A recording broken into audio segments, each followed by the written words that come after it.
Jellyfish प्राकृतिक रूप से ऑस्ट्रेलिया में पाया जाने वाला जीव है, लेकिन पहली बार ऐसा हुआ है कि भूमध्य सागर का सफर तय कर ट्यूनीशिया पहुंच गई।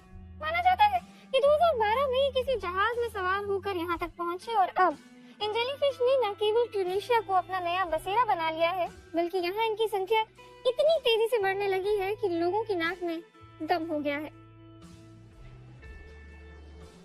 उत्तरी ट्यूनीशिया की बिजर्ट यूनिवर्सिटी में वैज्ञानिक पता करने की कोशिश कर रहे हैं कि जेलीफिश क्या खाकर जिंदा रहती है।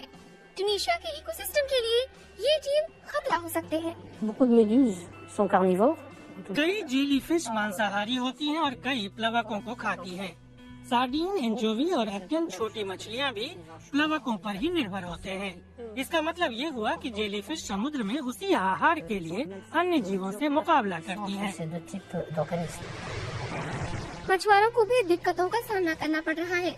देश के दक्षिणी हिस्से में आज भी बिना नावों और केवल बड़े जाल के साथ पारंपरिक रूप से मछलियां पकड़ी जाती हैं।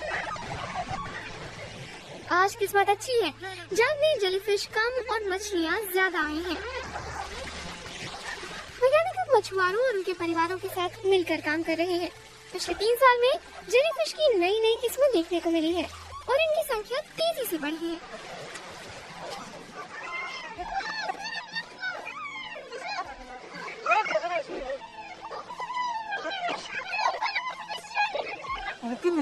जाल में जब बहुत सारी जेलीफिश फंस जाती हैं तो हमें उन्हें अलग करना पड़ता है। ये जहर फेंकती हैं, हमारी आंखों में और शरीर पर जलन होने लगती है। अक्सर हमें सब कुछ फेंक देना पड़ता है क्योंकि मछलियाँ कम और जेलीफिश ज्यादा होती हैं। ट्यूनिस के पास ही मछुआरे वैज्ञानिकों के साथ मिलकर जेलीफिश को पकड़ने की कोशिश कर रहे हैं, लेकिन आज इन्हें ढूंढना थोड़ा मुश्किल हो रहा है। जब हवा तेज चलती है तो जेलीफिश पानी के अंदर छिप जाती है, लेकिन मछुआरे बखूबी जानते हैं कि उन्हें पकड़ने की सबसे अच्छी जगह कौन सी है।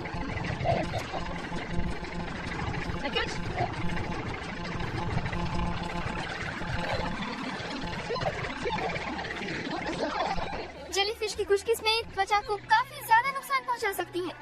तो क्या यहाँ लोगों को अब इनके साथ ही जीना होगा?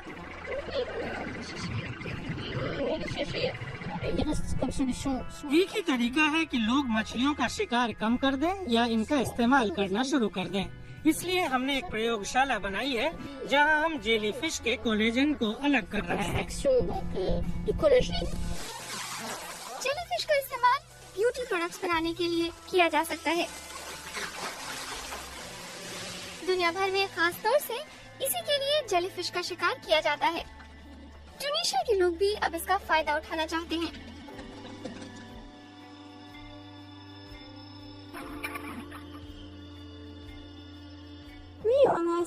हाँ, बहुत हुआ। पिछले कुछ सालों में तो हद ही हो गई। जेलीफिश की तो जैसे यहाँ बाढ़ ही आ गई हो। फिर क्यों ना हम कॉस्मेटिक्स में इसका इस्तेमाल करें और फिर शायद किसी दिन इनसे दवाएं भी बनने लगी। ब्यूटी प्रोडक्ट से भले ही मुनाफा मिले, लेकिन पर्यटन के लिए जेलीफिश एक बड़ी समस्या है। हर साल हजारों लोग यहाँ समुद्र किनारे छुट्टियाँ बिताने आते हैं और ये जेलीफिश उनके लिए खतरनाक साबित होने लगी है।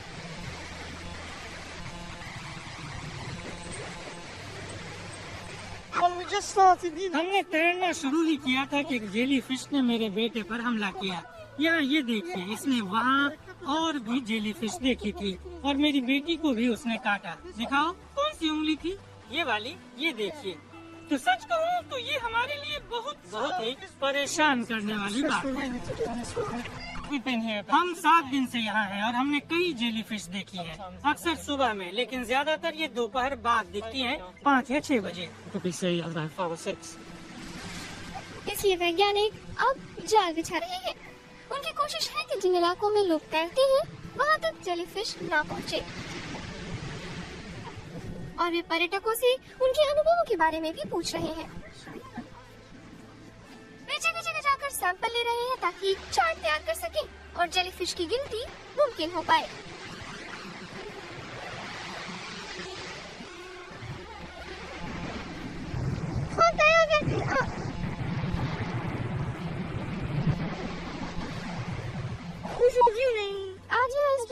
जेलीफिश कम ही है। हवा बहुत तेज है, लहरें हैं, इसलिए जेलीफिश यहाँ तक तट तक नहीं आ पाई।